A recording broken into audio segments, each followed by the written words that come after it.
Welcome back, everyone, to another episode of Ecosystem Aces. I'm Chip Rodgers, Chief Partner Officer at WorkSpan, and gosh, I'm so excited, Hitu, that this is actually happening now.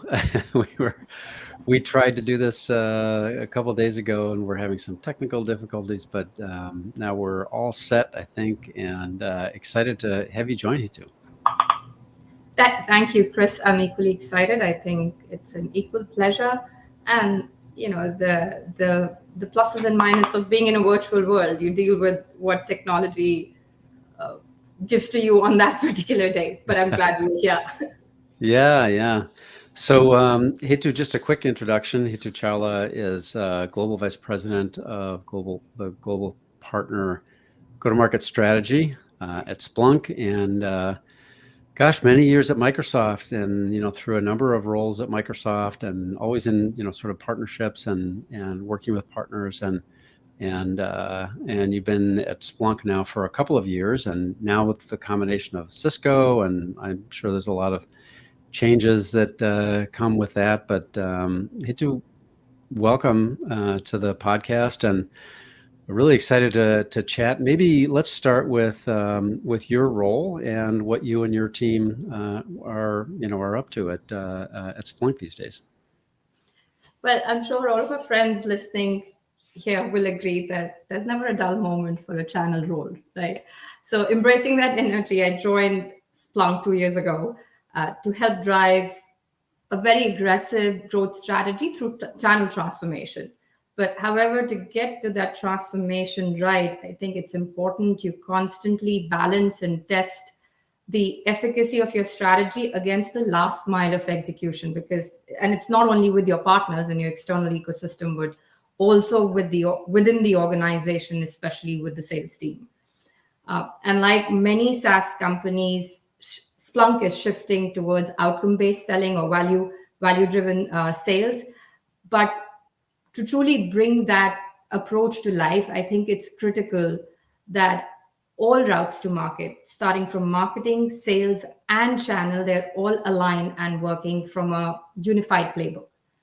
So to answer your question, what is it that the team is up to? All of that background to say the daily focus, what the day-to-day of any of the team members, and including the larger partner organization, is building, executing, and constantly refining that playbook and the joint plays with which we can execute with our partners.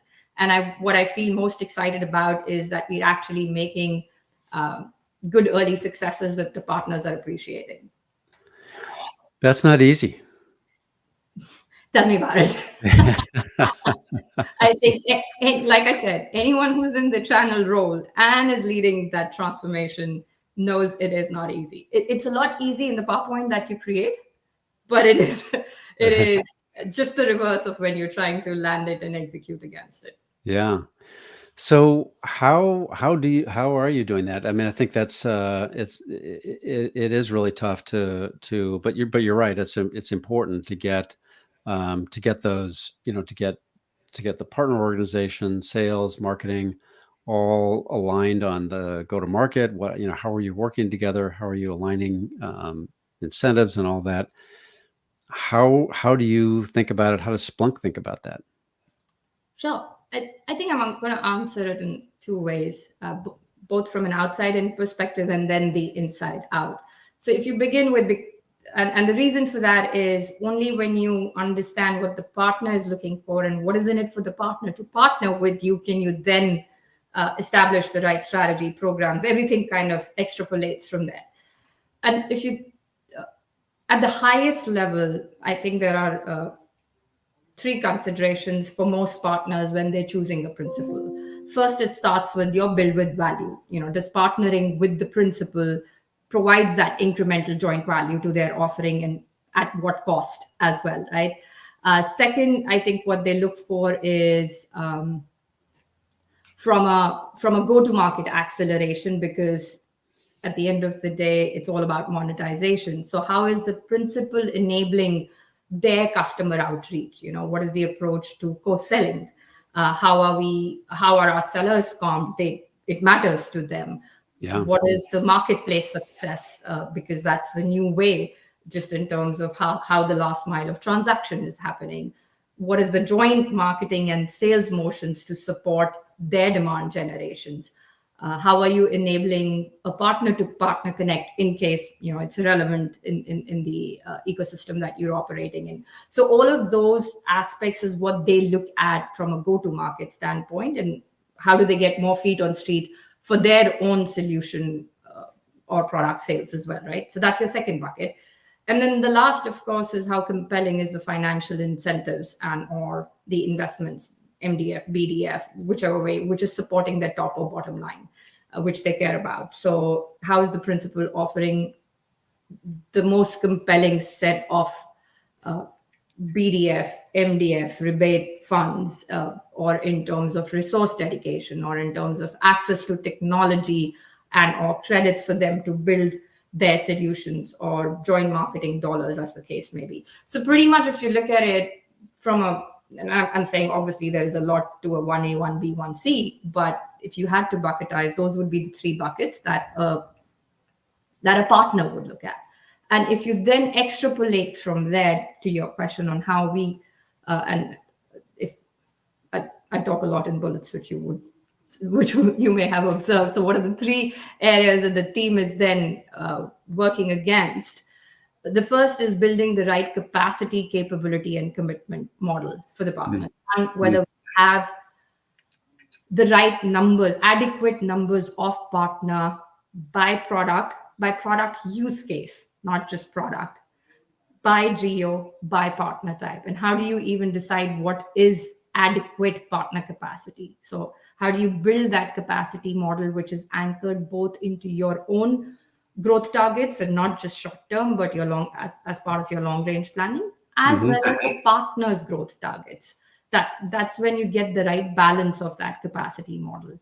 Capability, needless to say, the technical chops of the partner and how you are working to make sure there's an always on tech enablement that you're investing in, and you're not just assessing your partners by the number of certifications they hold, but looking at their technical portfolio holistically on the solution offerings that they have, and how deeply are they anchored into your platform, or how is it pulling your platform? So how are you validating or assessing the partner's solution strength on technical capability as well? And then last, the commitment, which I briefly mentioned earlier, like what is in it for the partner to sell you, and are they making money? And who would you want to engage, and why, to make sure it is still a win-win, like both your top line and bottom line are growing. So what kind of investments and incentives are you putting? So that's the first one. Second, I would say, is identifying new revenue streams and or operating models, like joint offerings across section of partner types, like between CSP, ISV, and SI. Can we have a triage and a common bundled offer that makes it more compelling for the customer to act on, versus kind of just either just taking your product and having the SI deploy it, or just trying to co-sell with an ISV? How do you kind of take the best of, or the part of the ecosystem versus a partner type? So that's something that, how do you push the boundaries on that, or get creative around that? How do you use the marketplace, which is positively disrupting the space in B2B? What kind of alliances, strategic alliances are you formulating? And the last I would say is just having your basics right, your partner program. So we've been on the journey of refining our partner program, hearing from the partners on things that have both been working, enhancing, but mostly what's not been working, and they've been very vocal about it, and we putting that into action and constantly taking it back to them and validating, have we course corrected? Is this now addressing the pain that you had? Also investing a lot in the back-end operations and processes, because that's equally critical. If a good amount, again, you can have the perfect strategy, but when I spoke about the last mile of execution, if either your teams or the partner teams are spending enormous time on just operational administrative stuff, then nobody's going and selling. So if you're not investing in the right tools, processes, and governance, then the strategy will not land. So those are the three areas to your question on how we've been going about it. That's it's really interesting, I mean, so many areas to dive into there. But maybe we can talk a little bit about the you talked about making sure that the incentives are aligned and that everybody's making money, right? That so that you're if your goals and your partner's goals are not aligned and they're not they may kind of sort of talk a good game but not really be fully invested. How do you strike that balance with partners? So there are a number of things that I can actually, it's such a broad bucket, but maybe just to make it a little more tangible, let me see if I can take a few examples of things that we've done. I want to go back to one of the key things that I mentioned, which is we've been shifting towards, as an organization, value-based selling. It's no more about selling the license or the data ingest or just the product. It's the actual use case which solves for a certain pain, and that's something pretty much I would say all SaaS companies are shifting towards. It is equally important that your channel understands it and executes against that. A lot of the value selling partners, not the transaction partners, understands that language, understands what it is, because that's how they typically do it. But to get into that balanced rhythm where both are moving in the same direction, there are certain things that we have intentionally been landing. And to your point about how do you make sure that partners are incentivized or they have a certain reason to go act on that, I'll take examples from a co-selling standpoint. And investments come in various forms. It's not just the rebates or the front end discounts, etc., that you give, right? So for our use case aligned sales campaigns, we built a programmatic engine that provides top of the funnel leads, qualified leads to our partner who maps to that use case. So that we all know what it takes, like prospecting and building the pipe is the biggest heavy lift that one has to do. So that's something that the partners are appreciating a lot because, and back to the point when I was talking about operating from a single playbook and having that connective tissue between marketing, sales, partnerships. So we have on those specific campaigns, it's all the way from marketing to digital sales, handing that off to partners qualifying and bringing it back into deal reg, and then the field team acting. We've, at least for a few set of campaigns that we've been testing, this has been working really well. And now we kind of taking that more mainstream out from a pilot mode and rolling that out across all theaters. That's the first one. The second I spoke about, the easiest one is, again, on pre-sales and post-sales incentives. So again, outside of rebates and discounts, if the objective, and since all of this I'm talking in the context of co-selling, right? So if you have pre-sales incentives or post-sale, which allow for the partner to land more POCs or assessments to qualify that pipe, to share that burden with them, versus they having to run those POCs and its costs, resource costs. Yeah. So putting those together is something where we've seen the uptake go up significantly, and then we've seen the result in the increase in deal reg or in partner qualified pipe. Also, very recently, we rolled out post sales, which is more from a renewal standpoint, to make sure that there is stickiness in how are we deploying both adoption and then hence renewals. Right. We recently launched post sales incentives as well. So that's another bucket that the partners are not just appreciating. We can see that they're acting upon it because the uptake is very high.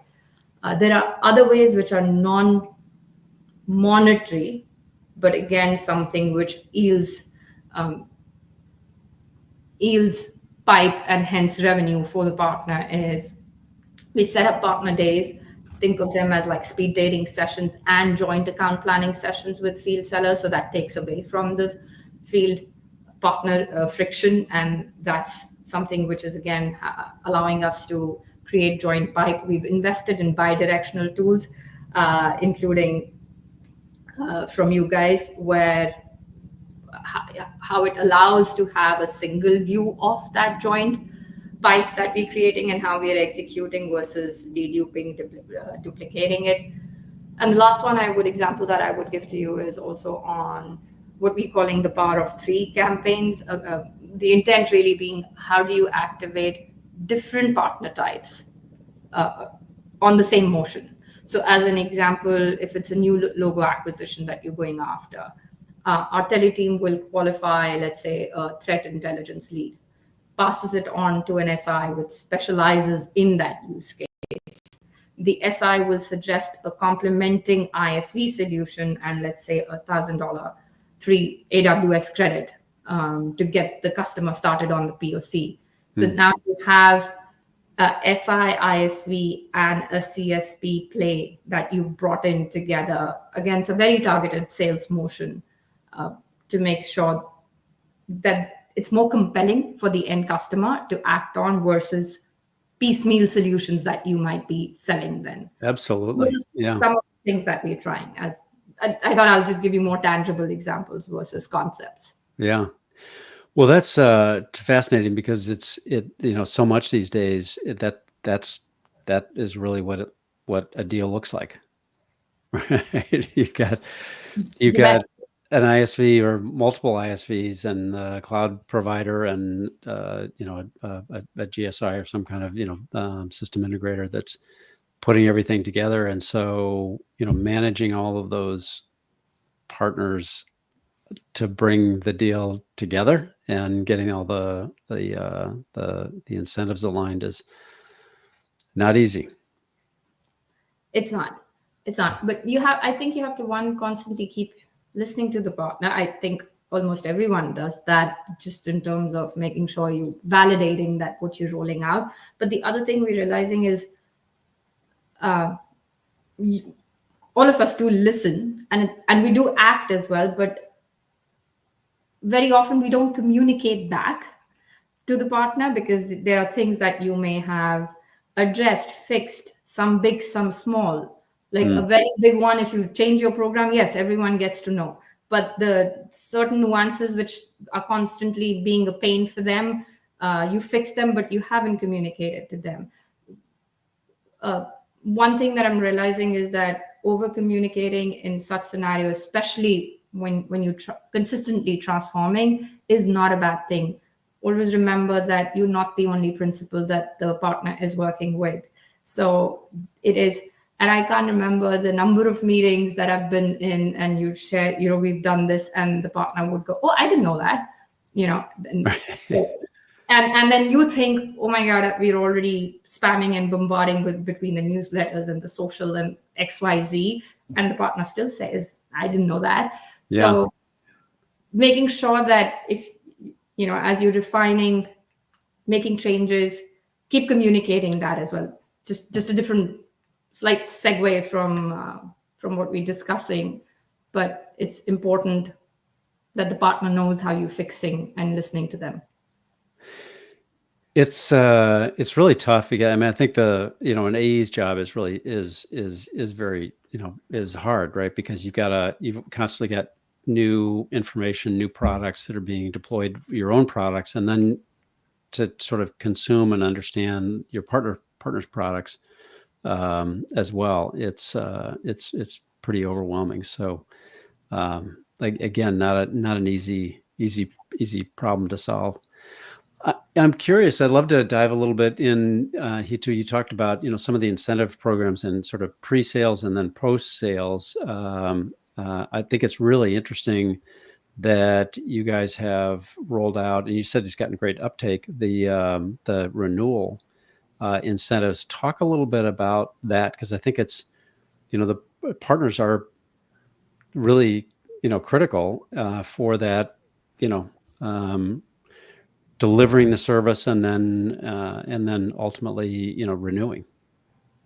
Yeah. So there are a few things. I think first is following the basic principles. A T minus principle of renewal is extremely critical, and and what I'm saying is nothing new that one doesn't know of, but very often from an execution standpoint, from the largest to the smallest organization, that cadence is not followed. You would talk about a T minus 12 to a renewal, but very often, even if you see a T minus 3 that's happening in the right manner, you would take that as a win. So, what a few things. One is our renewal teams are making sure that they're not, it's not just a direct customer motion. How are you involving the partner in that dialogue with the Mm-hmm. customer? If you are having a direct, first there is a T minus bill of material that's available for the partner, that here are the touch points, so that you're doing a constant engagement, so you provide it to them. Yeah. But when our teams are doing that direct follow up with the customers, if they're getting feedback, good or bad, whichever ways, how is that going back to the partner? That's very critical, right? Yeah. Importantly, what's that governance or cadence that you're maintaining is where I'm going with this. In that you're not just delegating it to the partner and thinking they'll pick up the renewal, or the other way around, where you're trying to manage it end to end and keeping the partner out of the loop and then just meeting them at the cash register. Either extremes don't work. So how do you make sure that you have a program where there's that constant going along with the partner? That's one. Second, from an incentive, or how are we aiding the partner apart from the content or being connected with the renewal team, is also, like I mentioned, how we have pre-sales incentives. Your post-sales incentives are could take one of two forms. One could just be for successful deployment. The first step is successful deployment before the customer can use the product. So how do you make sure that you as a principal are vested in the deployment being successful?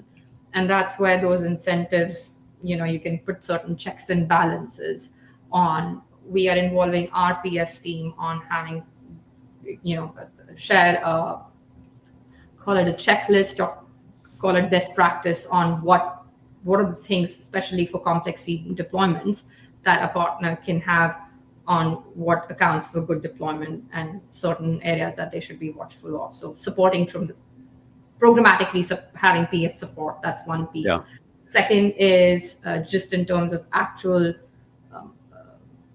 incentive dollars that you can offer to bring that deployment cost lower, is the second thing. And third is just from an adoption standpoint, again, there are workshops, which is post the deployment, let's say prior to the renewal, at a T minus, between a T minus 6 and a T minus 3, you're doing an assessment workshop of where the customer is on their adoption cycle, and then what are the workshops that you can land for the actual consumption / adoption. And then again, be giving both the workshop content, as well as in certain cases how we can give dollar value support to run those workshops as well. That's interesting. So you're building the structure for those activities that with the timeline, and then the materials and all of those, like here's what's expected, and here's how to be successful for that deployment and renewal process to continue. Yeah, that's great. Let's talk. This is fantastic, Hitu. Let's talk a little bit about co-building with partners and some of that process. Is that something that are you involved in that? Are you sort of taking input from partners to for the product teams? How do you align with the product teams? Talk a little bit about that sort of early process. Sure. And so that I understand the question better, when you're saying co-building, you're referring to technical integrations like first-party integrations or API connectors? Like, just give me a little more on. Yeah, it could be, sure, it could be API integrations. It could be with technology, right? It could be those kinds of like integration. Where do the products fit together? How do partners fit as a part of the sort of Splunk product roadmap? And it could also be services, sort of surrounding services, where you're actually bringing services along with Splunk products in certain markets or geographies or in industries or use cases. Sure. I think I'm going to take a few different scenarios, because for each partner type, the context of that handshake with the product teams and engineering will look a little different. So let me start with ISVs as an example. And that's something that in the last 18-ish months, we've strengthened or worked a lot on that build with motion with our ISVs, Yeah. which is technical integrations and strategic alliances that we also have.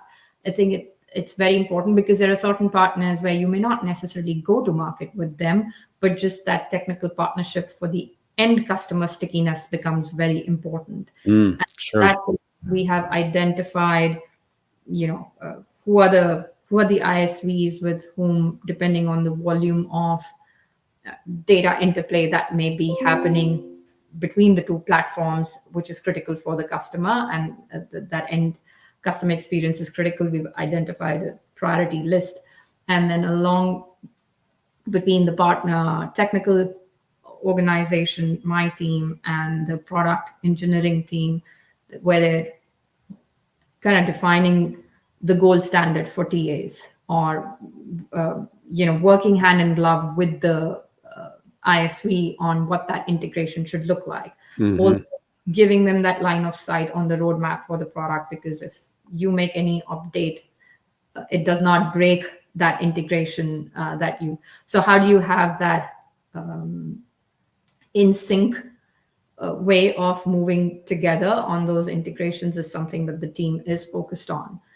There are other scenarios where we're seeing that does it make more sense to have it could be a first party integration into the product itself. Those are fewer, and it should obviously establish both a business need and a business value for both sides. So how do you identify which are the partner products which either complement or supplement to enhance the monetization, like I said, for both sides? And then we identifying some of those. SAP is a great example where we have that kind of integration. So we have partners like that. So in the ISV realm, like I said, it depends, but you want to make sure that depending on the category of the partner, the business need and the business value, you then figure out how those build with integrations happen. The MSPs on the other side would be they again build their own solution offerings or their solution architecture based on your product platform, and they care a lot about what your roadmap looks like, what features, functionalities you have or not, which maybe an end customer may not require, but an MSP may require for them to deliver a more seamless experience on your platform. In all candor, I think we're a little more nascent, and we are making sure we understand the value of MSPs. We have a very thriving ecosystem of MSPs, but that two-way dialogue is something that we are between engineering and MSPs. That's something we are making stronger. Like as a simple example, most MSPs require a multi-tenant product, especially if they're serving, a mid-market and below. It's a critical piece for them. Otherwise, it adds to their job task.